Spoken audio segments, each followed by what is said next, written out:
Olá, sombrios, tudo bem? Antes de começar o vídeo, já peço a você que deixe seu like, se inscreva e compartilhe o vídeo. Gosta do nosso conteúdo e deseja ajudar o canal? Clica no botão de valeu e contribua com o que seu coração desejar ou seja membro. Faça parte do clube de canais, acesse o link na descrição do vídeo e veja qual categoria é mais confortável para você e faça sua inscrição. Também não esqueçam de hypar o vídeo porque isso ajuda no engajamento.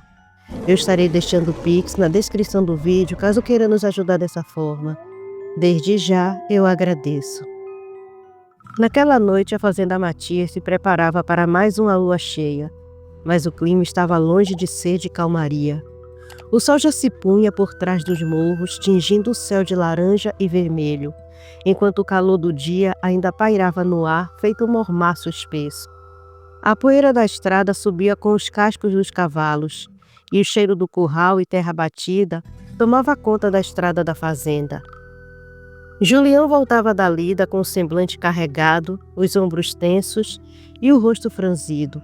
Ao seu lado cavalgava Tonico, capataz de confiança, homem calado, mas observador, que sabia ler seu patrão como ninguém. O silêncio entre eles foi rompido quando Tonico, com a voz grave e respeitosa, arriscou uma pergunta. Patrão, sei que não é de minha conta as atitudes do senhor, mas como é que vai ser hoje? É noite de lua cheia, tem visita em vossa casa. Como o senhor vai fazer para correr seu fado? Julião não respondeu de imediato. Os olhos fixos no horizonte. Pensava na mesma coisa desde cedo. Laura ele sabia que compreendia, mas Dona Severina era outra coisa. Como sumir naquele dia, justo com a sogra debaixo de seu teto, e ainda mais com uma fera solta pela região? Coçou a barba grossa e respondeu com a voz cansada. Bem, na verdade, Tonico, eu tô num mato sem cachorro. Fui honesto com Laurinha, contei de minha sina, mas minha sogra ainda não sabe de nada, e desconfio que Laurinha não contou também. Tonico olhou firme para o patrão e meneou a cabeça. Eu acho que sei como ajudar. Julião puxou as rédeas, fazendo o cavalo parar, voltou-se curioso. Oxe, então conta, homem. Tonico emparelhou o cavalo com o do patrão, o olhar sério. O senhor se apronta depois da janta, pega sua espingarda e diz que vai fazer a ronda, vigiar a fazenda com os peão. Elas vão entender. Enquanto isso, eu mesmo fico de olho na casa grande. Se qualquer coisa acontecer, eu tô por perto. Julião pensou, coçou a barba de novo e assentiu com um aceno de cabeça. Era um bom plano, simples e sem levantar suspeita. E com Tonico de vigia, podia correr seu fardo em paz. Enquanto isso, dentro da casa grande, a janta já chegava ao fim. O cheiro de alho frito e feijão de corda ainda pairavam no ar. Mas o silêncio de Laura pesava mais do que o calor. Ela lavava os pratos devagar, os pensamentos longe, a testa franzida. O dia inteiro estivera assim, retraída, falando pouco e olhos distantes. Dona Severina percebeu. Sentada na cadeira de palha, abanando-se com um leque de couro, a mãe resmungou. Fia, tu tá com um jeito estranho desde cedo. Laura olhou por cima do ombro, mas não teve coragem de encarar. Tô de jeito nenhum não, maninha. Dona Severina se levantou, foi até a pia e ficou ali de pé ao lado da filha. Tu tá calada aqui só. Tá escondendo o que nesse silêncio? Que foi que aconteceu? Laura suspirou fundo, largou o prato na pia e enxugou as mãos num pano de prato. Depois eu te conto, maninha. Mas Dona Severina não era mulher de esperar. Pegou a filha pelo braço, levou até a mesa, puxou uma cadeia e apontou outra com firmeza. Depois nada. Desembucha. Preocupação que não se divide vira doença. Laura sentou, o coração martelando no peito. Sentia-se encurralada. Como contar aquilo tudo? Como dizer que o homem que amava virava bicho nas noites de lua cheia? Que o falatório do povo era verdadeiro? Tinha medo do julgamento da mãe. Medo dela proibir o casamento. Ou pior, arrastar ela dali à força. O silêncio entre as duas ficou denso. Dona Severina cruzou os braços esperando, e Laura, nervosa, respirou fundo, tentando encontrar palavras que ainda nem sabia como dizer. Laura então começou, a voz embargada pela ansiedade. Manhã, antes de tudo eu quero dizer que eu amo Julião, e amo muito. Dona Severina estreitou os olhos encarando a filha, como se pudesse arrancar a verdade só com o olhar. A voz saiu firme, cortante como faca afiada. Vosmecê se deitou com ele, não foi, Rosalinda? É por isso que ele está fazendo essas bondades todas. Geladeira, conserto de casa, então me trouxe para cá. Diz logo, fia. Laura segurou a mão da mãe, avexada, tentando segurar o redemoinho de emoção. Não é isso, manhã. Eu me dou respeito. Deixei isso bem claro pro Julião. Dona Severina apertou os dedos da filha e arqueou as sobrancelhas com desconfiança. Então conta logo, Laura. Que pode ser pior que deitar com um homem antes do casamento? Esse teu olhar tá dizendo mais que tua boca. Que foi que aconteceu, fia? Foi quando o Julião, que chegava pelos fundos e já havia escutado parte da conversa, suspirou fundo e entrou na cozinha. O ambiente, antes abafado e tenso, ficou ainda mais denso com a presença dele. Tirou o chapéu devagar, como quem carrega um peso nas mãos, e falou olhando firme para Dona Severina. Vocês me perdoem, mas eu acabei ouvindo a conversa. E o que sua filha está querendo dizer, minha sogra, é que eu sou mesmo um amaldiçoado. Eu viro bicho em noite de lua cheia. Dona Severina levou a mão à boca atônita. Os olhos se arregalaram e ela empalideceu de um jeito que até o leque caiu do colo. Sem pensar, fez o sinal da cruz 3 vezes, rápidas e trêmulas. Laura correu para pôr um copo d'água com açúcar. O barulho da colher mexendo no copo ecoando pela cozinha silenciosa. Dona Severina pegou o copo com a mão trêmula, sem tirar os olhos de Julião.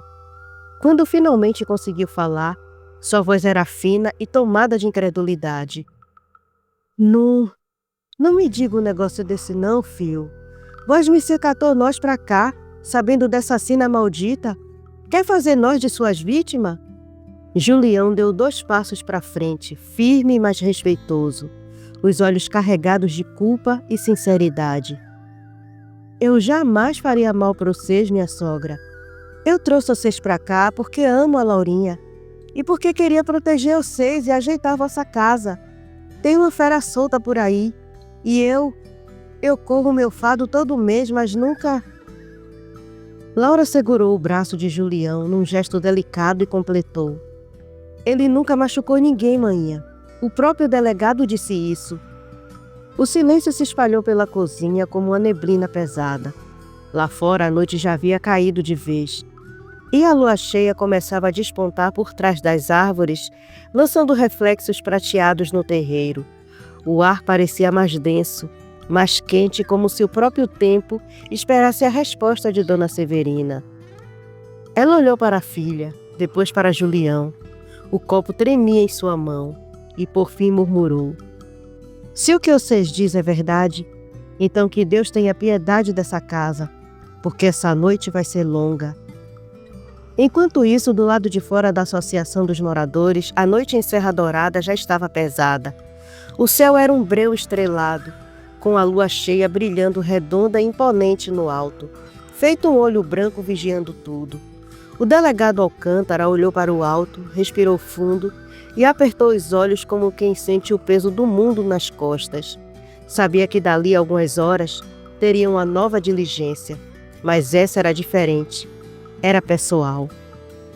Na delegacia dividiu seus homens entre os setores da cidade, cada um com sua rota, todos cientes do perigo. A voz do delegado saiu firme. Se vocês verem algo que eu não posso explicar, atirem, e atirem para valer. Subiu em sua caminhonete, mas ao invés de seguir rumo à sua casa, tomou uma trilha de chão batido que cortava por dentro da mata. Uma estrada vicinal estreita e úmida, onde o mato quase beijava o vidro do carro. Na fazenda Matias, a tensão se espalhava como fumaça de fogueira. Julião jantava com Laura e Dona Severina, mas o silêncio entre eles gritava. Laura mal tocou na comida. O olhar dela marejado pesava mais que qualquer palavra. Dona Severina, sentada firme na ponta da mesa, mantinha a compostura, mas por dentro lutava com o medo e a compaixão, tentando entender aquele homem que agora sabia ser fera. Depois da janta, Julião se levantou, o rosto sério, mas os olhos suplicando compreensão. Se aproximou de Laura, segurou a mão dela com firmeza e disse: "Feche tudo, minha linda. Tranque bem as janelas e as portas. Só por precaução, faça uma barrica na porta do quarto com a cômoda." Ela sentiu em silêncio, a garganta seca demais para responder. Ele passou a mão pelo rosto dela com ternura, limpou uma lágrima com a ponta dos dedos calejados e concluiu, tentando sorrir: "Não se aveste, eu vou ficar bem. Eu volto amanhã." Beijou ela e saiu pela porta da cozinha, deixando para trás um ar pesado, denso e difícil de respirar. Laura começou a fechar tudo, cada tranca, cada ferrolho com a mão tremendo. Depois ela e a mãe se recolheram no quarto. Como Julião recomendara, arrastaram a cômoda e colocaram contra a porta, e ali, entre murmúrios e lágrimas, começaram a rezar. Dona Severina puxava as orações com fé, pedindo à Virgem que cobrisse o genro e a filha e toda a fazenda com seu manto. Do lado de fora, Julião chamava Tonico, que esperava encostado no alpendre com o rifle nos braços. "Se por acaso a fera der pra cá, vosmecê não pense, atire, e atire para acertar. Prefiro morrer que tocar num fio de cabelo de minha Laurinha." Tonico assentiu com os olhos marejados. "Pode confiar, patrão. Se ela vier, eu não vou errar." Julião deu-lhe um tapa de companheirismo no ombro e seguiu para os fundos da casa. Passou pelo terreiro, pelo chiqueiro em silêncio e se embrenhou na mata escura. Caminhava com passo apressado, o peito apertado, o coração doído, como se estivesse fugindo de si mesmo. Sabia que quanto mais longe fosse, menos chance teria de machucar quem amava. A primeira tontura veio no meio do matagal, junto com a dor que começou como pontada nas costelas e foi crescendo. Começou a correr, arrancando as roupas pelo caminho, sentindo o corpo queimar por dentro feito ferro em brasa. O suor escorria em rios e a respiração já vinha entrecortada de gemidos de dor.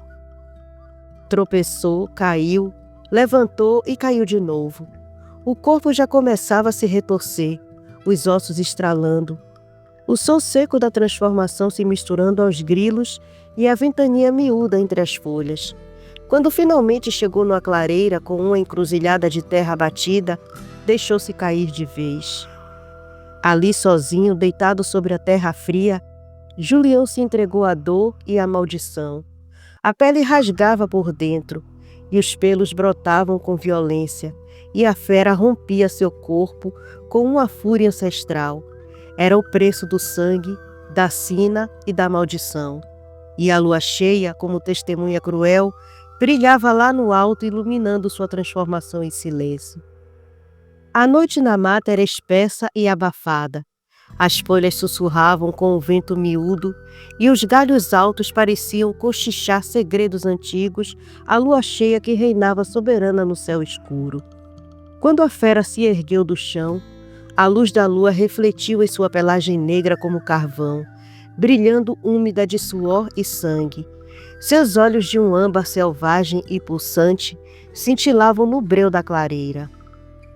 O uivo que rasgou sua garganta ecoou forte e imponente, sacudindo os galhos e assustando os animais menores que se encolhiam no mato. Mas dessa vez ela não partiu em desatino, como das outras luas. Ficou ali, arfando e farejando o ar pesado da mata. Seus sentidos puxaram o cheiro das roupas largadas pelo caminho. E numa camisa rasgada, impregnada com o perfume doce de Laura, ela parou. Rosnou, mas não foi um rosnado de fúria. Foi um som grave e nostálgico. A fera se deitou sobre o pano como se buscasse consolo. Se espojou na peça como um cão lembrando o afeto perdido. Oculto na vegetação espessa, um par de olhos dourados observava tudo fixos nela. A criatura na sombra sabia bem o que aquilo significava. Mesmo envolta pela maldição, a fera negra mantinha viva a lembrança da mulher que amava, e isso a tornava perigosa, mais do que antes. Se quisesse, poderia ir atrás dela naquela mesma noite. E iria, se ninguém a impedisse. De repente, a fera se levantou. Seus músculos tremiam de tensão, os olhos fixos em direção à fazenda. Soltou mais um uivo, agora mais gutural, como um aviso. Depois colocou-se em 4 patas e disparou, rompendo o mato numa carreira desgovernada, guiada por instinto e saudade. Mas mal percorrera 20 metros, outra fera soltou da escuridão e barrou seu caminho. Ambas eram imensas, da mesma altura e força, mas a recém-chegada tinha a pelagem castanha e o olhar firme de quem já vira muitas luas. A fera negra rosnou, reconhecendo de imediato seu rival. Era ele, o mesmo que todas as luas se colocava entre ela e a cidade, entre ela e a mulher amada. A peleja começou feroz. As garras rasgavam a terra, os dentes se cruzavam num balé de selvageria. Cada investida da fera negra era violenta e desesperada, mas a castanha, com paciência e precisão, desviava e revidava, conduzindo a briga cada vez mais para o fundo da mata. Na fazenda, os uivos chegaram como trovões, dilacerando o silêncio. Laura se arrepiou inteira, sentindo os pelos da nuca se eriçarem. Apertou o terço com as 2 mãos e manteve o olhar fechado em oração, murmurando com o coração apertado: Virgem Santíssima, proteja meu Julião, não deixe ele se perder, nem machucar ninguém. Eu te peço com fé, minha mãe. Na mata a luta se intensificava. A fera negra estava mais determinada que nunca, guiada pela força irracional da paixão. Já a fera castanha, que carregava em si a sina de ser alfa, começava a sentir o cansaço pesar nos músculos. O esforço para contê-la era imenso. Foi quando tomou a decisão que vinha evitando há tantas luas. Não dava mais para se conter. Sabia que a fera negra não era má, só estava perdida. Então, com um rugido alto, a fera castanha soltou sobre ela, a derrubando no chão úmido, e cravou os dentes em seu ombro com força. Foi uma mordida firme e profunda, não para matar, mas para marcar. As presas perfuraram a carne e naquela ferida escorria não só sangue, mas essência, a energia do alfa. Um fragmento do controle, da consciência, da ancestralidade. A fera negra urrou, esperneou, mas algo dentro dela começou a mudar. O olhar selvagem vacilou como se por um segundo lembrasse quem era e de quem amava. Na mata, o silêncio voltou aos poucos. As 2 feras pararam, ofegantes, olhando uma para a outra. A brisa noturna passou entre elas, carregando os cheiros da terra, da dor e da mudança. A lua seguia lá em cima, testemunha de um pacto não dito, de uma esperança nova nascida da mordida de um alfa.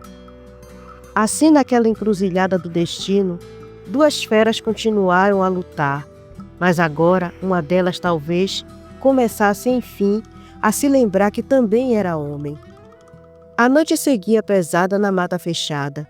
O céu, encoberto por nuvens finas, deixava a lua cheia com um brilho fosco, como um lampião velho prestes a apagar.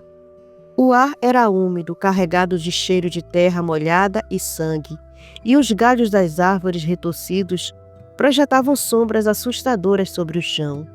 Os grilos haviam silenciado, e a floresta parecia prender a respiração diante do que acontecia.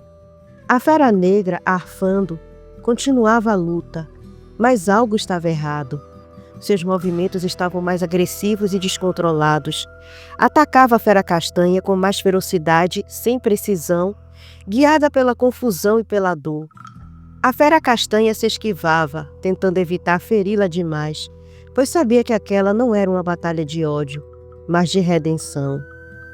Num momento breve, a fera negra parou.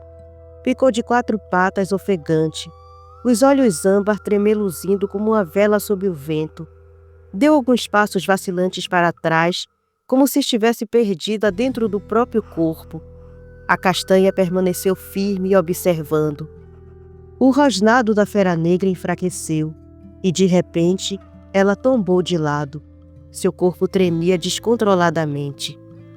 Sem perder tempo, a fera castanha recuou e voltou à forma humana. Era o delegado Alcântara. Correu até Julião, que agora tremia em convulsão, e segurou sua cabeça com força, tentando acalmá-lo. O corpo de Julião estava em brasa, pele avermelhada, suando copiosamente. A febre era tão alta que parecia queimar por dentro. Aquela reação era inesperada. A transferência de essência não deveria causar tamanha aflição. Então Julião gritou, um grito rasgado, primal. Seu corpo se retorceu e, diante dos olhos do delegado, voltou à forma bestial. Mas não durou, mal deu 2 passos e caiu de novo, com a transformação se desmanchando no ar como fumaça. Voltou à forma humana, agora inconsciente, exausto e devastado pela dor. O delegado não pensou 2 vezes. Pegou Julião nos braços, mesmo com o corpo ainda quente feito fornalha, e o jogou nas costas. Correu mata fora, tropeçando em raízes, ouvindo o som dos próprios passos misturado ao tambor do coração aflito. Chegando à caminhonete, jogou Julião na carroceria e o cobriu com uma lona velha. Vestiu a própria roupa às pressas, com os dedos tremendo, e partiu no rumo da cidade. O motor roncava alto, a estrada de chão batido vibrando sob as rodas. Chegando à zona urbana, deu a volta por trás da igreja, estacionando na sombra projetada pelas torres, onde ninguém pudesse ver. Ao descer, notou algo que o fez gelar. Parte do corpo de Julião já havia se transformado de novo. Garras crescendo, pelos surgindo. A lona tremia. Ele correu até a porta da casa do padre Feliciano e bateu com urgência. Demorou alguns minutos, mas o padre abriu, ainda vestindo a batina amassada. Os olhos dele se arregalaram ao ver o semblante desesperado do delegado. Padre Feliciano, preciso de ajuda, disse Alcântara, a voz grave cheia de urgência. Aconteceu alguma coisa com Julião? Perguntou o padre, sentindo o pressentimento gélido lhe subir pela espinha. Antes que o delegado respondesse, a caminhonete começou a balançar violentamente.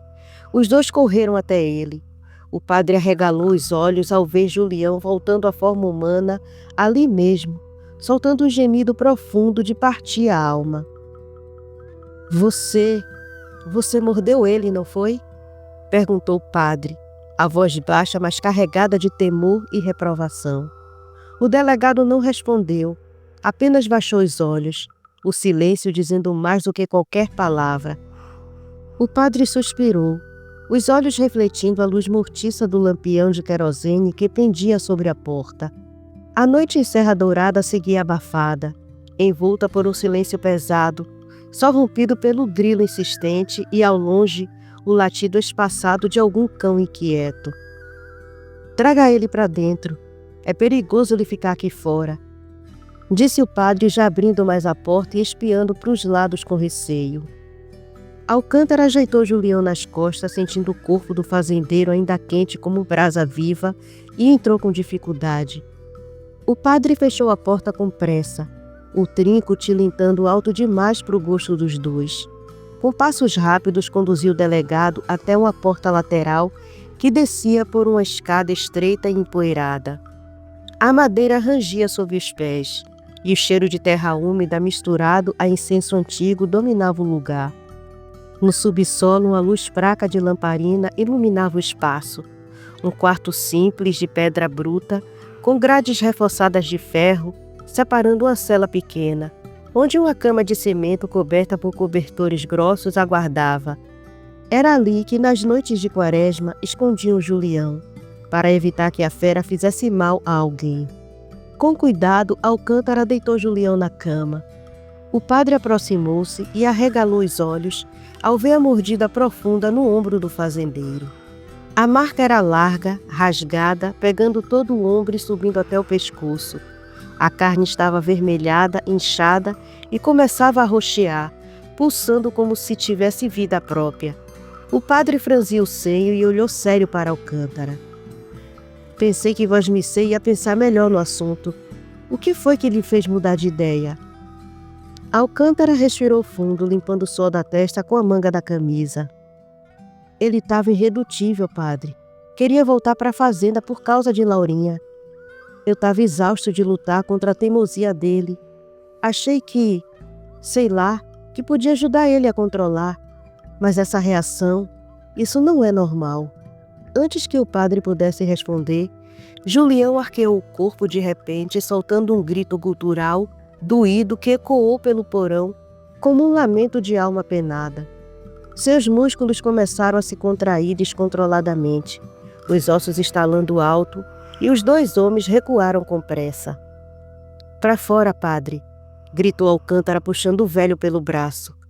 Assim que saíram, o delegado trancou a grade com firmeza e girou a chave 2 vezes, certificando-se do trinco.